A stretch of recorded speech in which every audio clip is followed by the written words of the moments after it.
Iran's Imam Khomeini Relief Foundation, a charitable body, began preparing warm iftar meals for needy Gazan families during the holy month of Ramadan.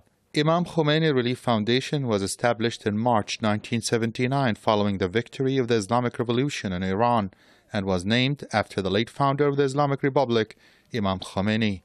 The meals are prepared in several kitchens to cater to the thousands of food recipients. The month-long effort will provide different meals every day. The Imam Khomeini Relief Foundation, through our soup kitchens, will provide 11,000 warm meals for the needy families in Gaza every day for the duration of the holy month of Ramadan. Our meals will help feed over 300,000 Palestinian families in the Gaza Strip. Some 80% of Gazans rely on food aid to survive. Those in need will come to collect their meals before sunset when daily fasting comes to an end. Recipients of the iftar meals expressed their gratitude to the people and government of Iran.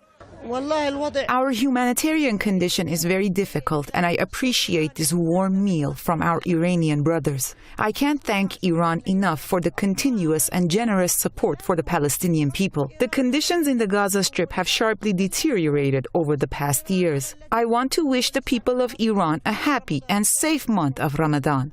This Ramadan iftar meal project is the largest in the Gaza Strip and is part of Iran's continued support for the Palestinian people. Our people are in very bad need for all the support that they can get amid these difficult times. Providing meals to break the fast in the holy month of Ramadan is a great deed. We deeply appreciate the great work of this foundation, and we extend our deepest gratitude to the Islamic Republic of Iran, its people and the government. Many Arab countries have turned their back to Palestinians in recent years, but the people of Iran were always there to lend a helping hand. The foundation has been helping Palestinians in the Gaza Strip over the past decade to relieve their suffering under the Israeli blockade. Ashraf Shanan, Press TV, Gaza.